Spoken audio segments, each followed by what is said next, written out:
자, 84차 시 보겠습니다. 이전 차 시 진단평가부터 보죠. 자, 50 총선거는 21세 이상 대한민국 모든 국민에게 투표권을 부여했던 우리나라 최초의 민주주의 선거입니다. 자, 이 1948년 5월 10일 총선거를 통해서 198명의 국회의원을 선출했고, 이들을 이제 재헌 국회 혹은 재헌 의회라고 부릅니다. 자, 여기서 재헌이라는 말에서 알 수 있듯이 헌법을 제정했고 대한민국이라는 국호를 정했고, 그리고 헌법 제정해서 대통령 중심제를 채택해서 대통령을 국회가 선출하도록 했고, 그래서 이승만을 대통령으로 선출했죠. 대한민국 정부입니다. 대한민국 정부 8월 15일에 정부 수립 선포식을 했죠. 자, 이제 이번 차시에서 다룰 내용은 이 만들어진 재헌국회가 2년의 임기 동안 했던 내용들, 추진했던 정책들을 보는 겁니다. 첫 번째, 반민족행위자 처벌을 위한 노력이라고 되어 있습니다. 자, 첫 번째, 일단 반민족행위자가 누구냐라고 했을 때, 일제강점기 때 우리의 국권을 일본에게 넘긴 자들, 그리고 일제강점기 하에서 총독부의 이런 식민지 통치에 협력한 자들을 이야기하겠죠. 자, 이런 노력들이 있었다. 사실은 우리가 1945년 해방, 광복을 맞이한 이후에 바로 이런 것들이 이루어져야 했는데 그렇지 못했고, 그 이후 정부가 수립된 이후에 이런 것들이 이루어졌다라는 거야. 첫 번째는 일단 반민족 행위 처벌법이라고 하는 법을 만들었습니다. 1949년이고요. 광복 이후에 당연히 대다수의 국민들은 일본에 협력한 이 친일파를 청산해라 라는 요구를 했습니다.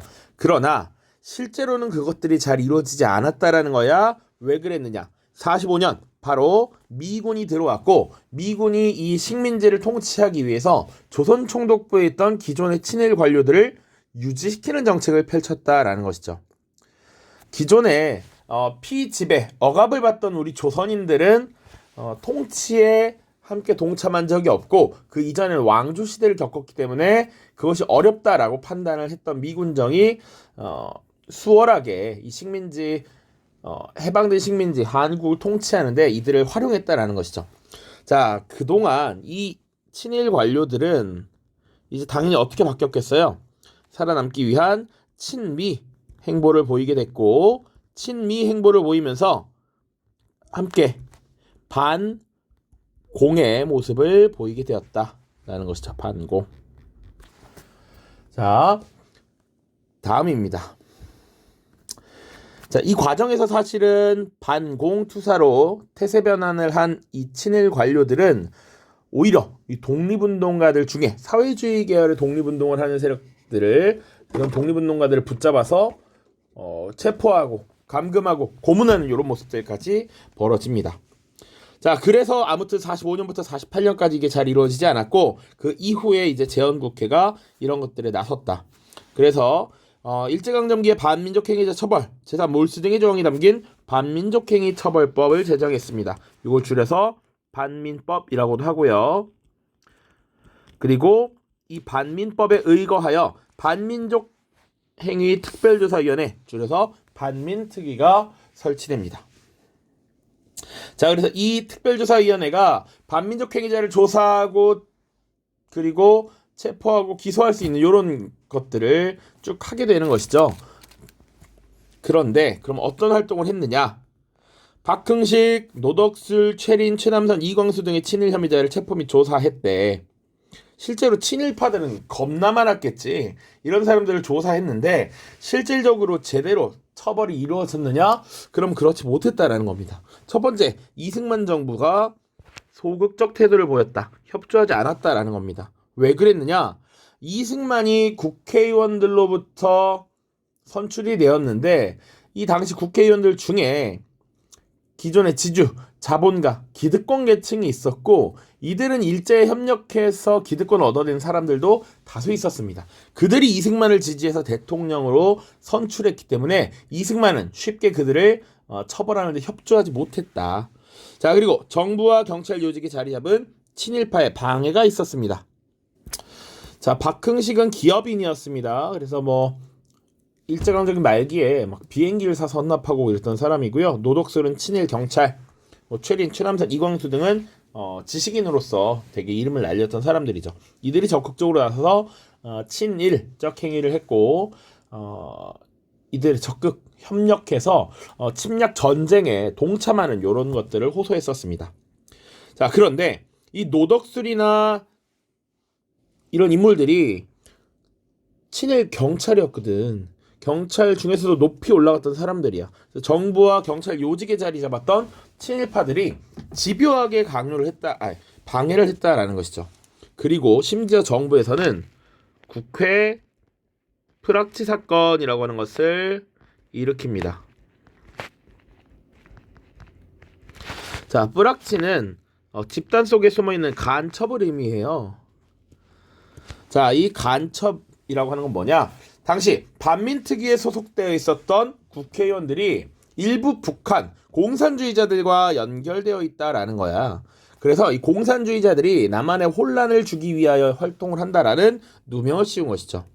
그래서 이때 국회의원 13명이 간첩 혐의로 구속, 체포되고요. 특히 친일파 처단을 강하게 주장하던 사람들이 이런 피해를 많이 입었다라는 겁니다. 무튼 이 사건으로 반민특위가 제대로 활동하기 어려워지는 이런 모습들이 나타났고요. 경찰이 직접 이 반민특위를 습격하는 일도 나타났다. 그 이후에 어떤 모습이 나타났느냐? 반민족행위 처벌법을 개정해서 친일파의 처벌 기한을 단축해버리고요. 친일파의 범위 자체를 줄여버립니다. 그래서 제대로 친일파를 청산하지 못했다라는 것이죠. 그래서 오늘날도 이 친일파의 후예들이 득세해서 잘 먹고 잘 사는 그런 것들이 많더라. 자, 그 정도 보시면 되겠습니다. 자, 두 번째는 농지개혁입니다. 농지를 개혁해서 당시 대다수였던 농민들에게 스스로 경작할 수 있는 땅을 주자라는 것이었죠. 자, 배경 보시면 광복 이후에 당시 일제강점기 하에서 자기 땅도 가지지 못하고 남의 땅을 빌려서 농사짓던 소작농들이 많았고, 이제 일본의 이런 압박 그리고 일본인 지주들이 많이 물러났기 때문에 이제 우리가 내 땅을 가지고 농사지을 수 있었으면 좋겠다라는 희망을 다들 가지겠죠. 자, 그리고 북한에서는 토지개혁이 일어납니다. 자, 북한에서는 사회주의 정권이 사실상 들어섰죠. 그래서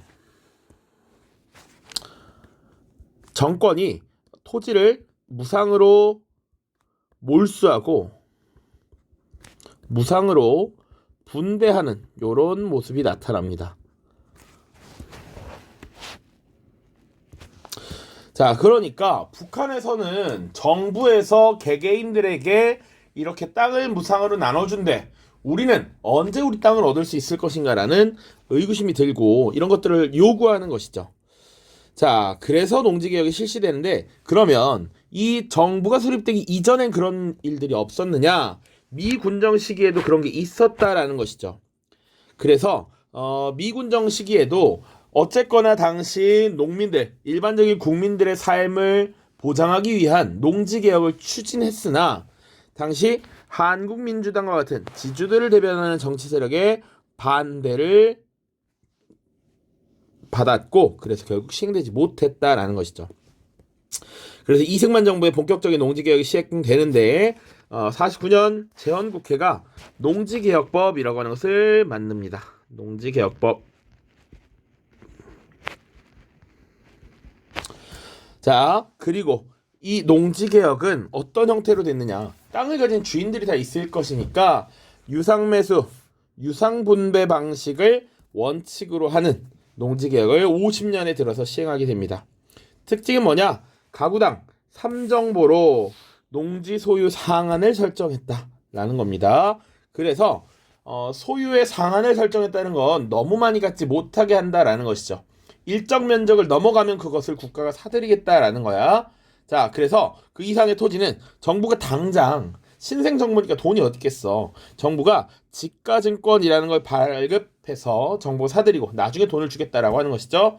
그리고 이 여유가 생긴 토지들을 농민들에게 나눠주는데 농민들은 매년 평균 수확량의 30%씩 5년 동안 분할 상환하도록 했습니다.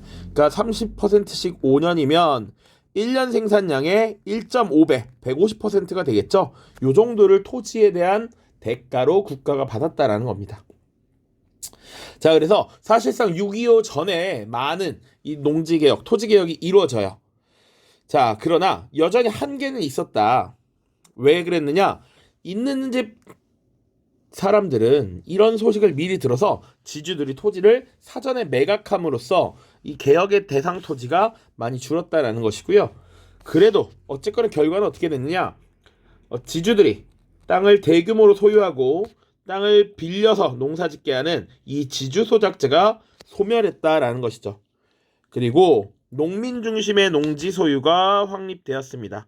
이건 뭐냐? 직접 농사 짓는 사람이 땅을 가진다라는 경자 유전의 원칙이 확립되었다라는 내용이에요. 경자 유전의 원칙.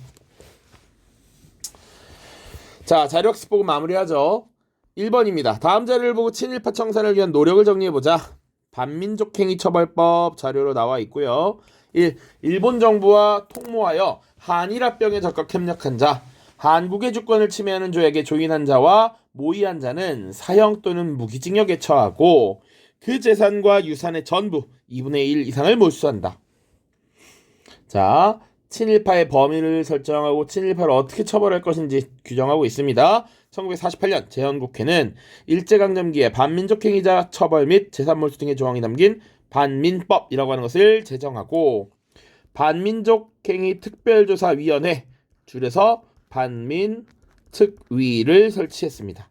그리고 49년부터 본격적인 활동을 실시했죠. 2번입니다. 농지개혁입니다. 농지개혁법 49년에 제정되고 50년에 시행됐습니다. 정부 수립 이후 농지개혁을 위한 본격적 논의가 시작되었다. 재헌국회가 49년 제정하였고 이승만 정부는 이듬해 유상 매수 사들인다. 유상 분배 방식을 원칙으로 하는 농지개혁을 시행하였다. 이렇게 보시면 되겠습니다. 자, 다음 영상에서 만나요. 안녕.